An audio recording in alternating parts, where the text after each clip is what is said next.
그 후에 다윗이 여호와께 여쭈어 아뢰되 내가 유다 한 성읍으로 올라가리까. 여호와께서 이르시되 올라가라. 다윗이 아뢰되 어디로 가리까. 이르시되 헤브론으로 갈지니라. 다윗이 그의 두 아내 이스라엘 여인 아히노암과 갈멜 사람 나발의 아내였던 아비가일을 데리고 그리로 올라갈 때에 또 자기와 함께 한 추종자들과 그들의 가족들을 다윗이 다 데리고 올라가서 헤브론 각 성읍에 살게 하니라. 유다 사람들이 와서 거기서 다윗에게 기름을 부어 유다 족속의 왕으로 삼았더라. 어떤 사람이 다윗에게 말하여 이르되 사울을 장사한 사람은 길르앗 야베스 사람들이니이다 하매 다윗이 길르앗 야베스 사람들에게 전령들을 보내 그들에게 이르되 너희가 너희 주 사울에게 이처럼 은혜를 베풀어 그를 장사하였으니 여호와께 복을 받을지어다. 너희가 이 일을 하였으니 이제 여호와께서 은혜와 진리로 너희에게 베푸시기를 원하고 나도 이 선한 일을 너희에게 갚으리니 이에 이제 너희는 손을 강하게 하고 담대히 할지어다. 너희 주 사울이 죽었고 또 유다 족속이 내게 기름을 부어 그들의 왕으로 삼았음이니라 하니라.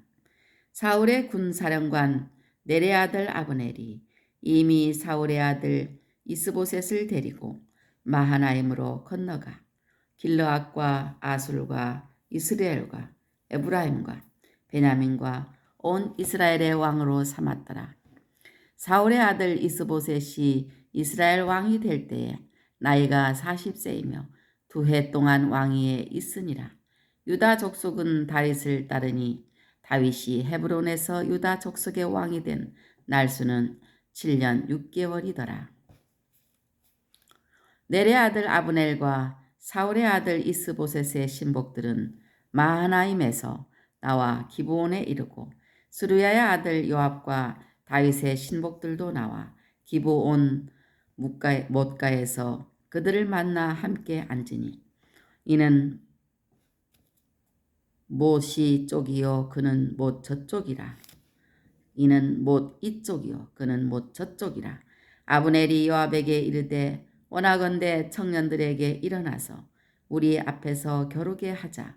요압이 이르되 일어나게 하자 하매 그들이 일어나 그 수대로 나아가니 베냐민과 사울의 아들 이스보셋의 편에 12명이요 다윗의 신복 중에 12명이라. 각기 상대방의 머리를 잡고 칼로 상대방의 옆구리를 찌르매 일제히 쓰러진지라. 그러므로 그곳을 헬갓 핫수림이라 일컬었으며 기브온에 있더라. 그날의 싸움이 심히 맹렬하더니 아브넬과 이스라엘 사람들이 다윗의 신복들 앞에서 패하니라. 그곳에 스루야의 세 아들 요압과 아비새와 아사헬이 있었는데 아사헬의 발은 들로로 같이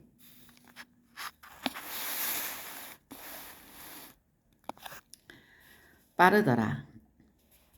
아사헬이 아브넬을 쫓아 달려가되 좌우로 치우치지 않고 아브넬의 뒤를 쫓으니 아브넬이 뒤를 돌아보며 이르되 아사헬아 너냐 대답하되 나로다. 아브넬이 그에게 이르되 너는 왼쪽으로나 오른쪽으로나 가서 청년 하나를 붙잡아 그의 군복을 빼앗으리라 하되 아사헬이 그렇게 하기를 원하지 아니하고 그의 뒤를 쫓으매 아브넬이 다시 아사헬에게 이르되 너는 나 쫓기를 그치라. 내가 너를 쳐서 땅에 엎드러지게 할까. 닭이 무엇이냐 그렇게 하면 내가 어떻게 네 형 요압을 대면하겠느냐 하되 그가 물러가기를 거절하매 아브넬이 창 뒤 끝으로 그의 배를 찌르니 창이 그의 등을 꿰뚫고 나간지라. 곧 그곳에 엎드려져 죽음에 아사헬이 엎드려져 죽은 곳에 이르는 자마다 머물러 섰더라. 요압과 아비새가 아브넬의 뒤를 쫓아 기브온 거친 땅의 길가 기아 맞은 쪽 암마산에 이를 때에 해가 졌고 베냐민 족속은 함께 모여 아브넬을 따라 한 무리를 이루고 작은 산 꼭대기에 섰더라. 아브넬이 요압에게 위쳐 이르되 칼이 영원히 사람을 상하겠느냐? 마침내 참혹한 일이 생길 줄을 알지 못하느냐? 네가 언제 무리에게 그의 형제 쫓기를 그치라 명령하겠느냐? 요압이 이르되 하나님이 살아계심을 두고 맹세하노니 네가 말하지 아니하였다면 무리가 아침에 각각 다 돌아갔을 것이요 그의 형제를 쫓지 아니하였으리라 하고 요압이 나팔을 불매 온 무리가 머물러 서고 다시는 이스라엘을 쫓아가지 아니하고 다시는 싸우지도 아니하니라. 아브넬과 그의 부하들이 밤새도록 걸어서 아라바를 지나 요단을 건너 앞 비드론 온 땅을 지나 마하나임에 이르니라.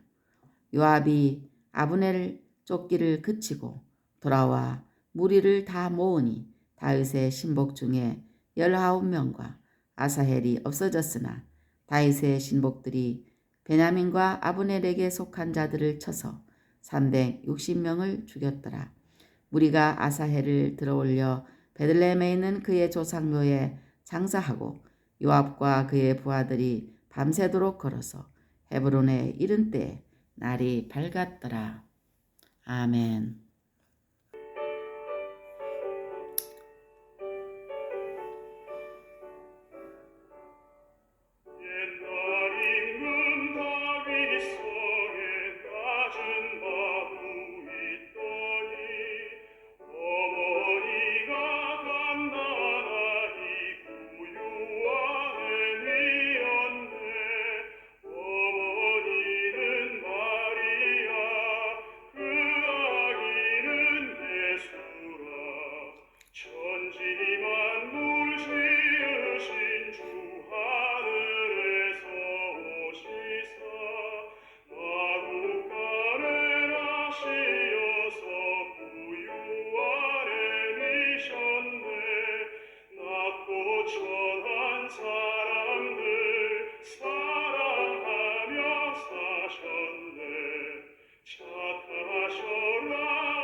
오늘은 사무엘상 2장을 읽었습니다. 할렐루야. 사무엘상 2장 4절로 6절 말씀에 보면 전사한 사울왕을 장사했습니다. 또 다윗에게 칭찬과 축복을 받았습니다. 다윗에게 보상을 받았습니다. 이들이 누구냐? 길앗 야베스 사람들입니다. 길앗 야베스 사람들의 공로를 한번 보겠습니다. 첫 번째 전사한 사울왕을 장사했습니다. 전에 암몬 사람 나하스가 길앗 야베스에 맞서 모욕적인 언사를 쓰면서 공격하여 왔을 때 아직 왕이 되기 전에 사울이 용감히 나서서 전체 이스라엘 사람을 특이한 방법으로 불러 모으고 암몬 사람을 쳐서 섬멸하고 길앗 야베스를 구한 일이 있었습니다. 이 전공으로 인하여 사울이 이스라엘의 왕이 되었습니다. 그 후 이제 사울 왕이 블레셋과의 전투에서 전사하자 길앗 야베스 주민들이 블레셋 사람들이 사울에게 행한 일을 듣고 그때의 은혜를 잊지 않고 모든 장사들이 밤새도록 달려가서 블레셋 사람들이 벳산 성벽에 못 박아 놓은 사울의 시체와 그의 아들들의 시체를 벳산 성벽에서 내려가지고 야베스에 돌아가서 거기서 불사르고 그의 뼈를 가져다가 야베스 에셀 나무 아래 장사하고 7일 동안 금식하였습니다. 의리가 있는 사람들이 이렇게 용감하게 은혜를 갚는 일이 더러 있습니다. 하지만 원수는 돌에 새기고 은혜는 물에 새긴다는 속담이 있듯이 이렇게 위험 부담을 안고 은혜를 갚는 일은 보통 사람으로서는 어려운 일임에 틀림없습니다. 다윗에게 칭찬과 축복을 받았습니다. 다윗이 유다 족속의 왕이 된 후에 어떤 사람이 길앗 야베스 사람들의 이 행적을 말해 주었을 때 다윗은 크게 칭찬하고 축복하였습니다. 사울이 자기를 그렇게 해하려고 뒤를 쫓았지만 다윗이 그 사울에게 선대한 길르앗 야베스 사람을 칭찬하고 축복한 것은 사울이 여호와의 기름 부으심 받은 왕이었기 때문입니다. 다시 말하면 길르앗 야베스 사람들은 하나님께 칭찬들을 일을 한 것이고 그것을 다윗이 대신 축복한 것입니다. 다윗에게 보상을 받았습니다. 다윗은 하나님의 마음에 맞는 종답게 개인적인 원한을 덮어버리고 사울에게 선대한 사람들에게 개인적으로도 그 선한 일을 갚았습니다. 모두 아름다운 모습입니다. 사무엘하 2장 18절로 23절 말씀에 보면 아사헬의 죽음이 주는 교훈을 우리가 느낄 수 있습니다. 자신의 발빠름을 과신했습니다. 또 자신의 능력을 벗어난 일에 욕심내었습니다. 또 합리적인 권고를 받아들이지 않았습니다. 아사헬의 발은 들로루같이 빨랐습니다. 사람이 이렇게 다른 사람보다 뛰어난 장기를 가지고 있으면 보통 교만해지는 것이 천성입니다. 그러나 교만은 패망의 선봉이요 마음은 넘어짐의 앞잡이입니다. 이렇게 마음의 교만은 멸망의 선봉인 반면에 겸손은 존귀의 길잡이입니다.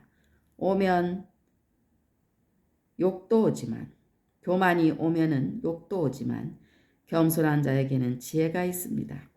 승승장구한다고 자랑하지 말아야 하고 사람들이 우리를 낮추면 교만했노라고 실토해야 합니다.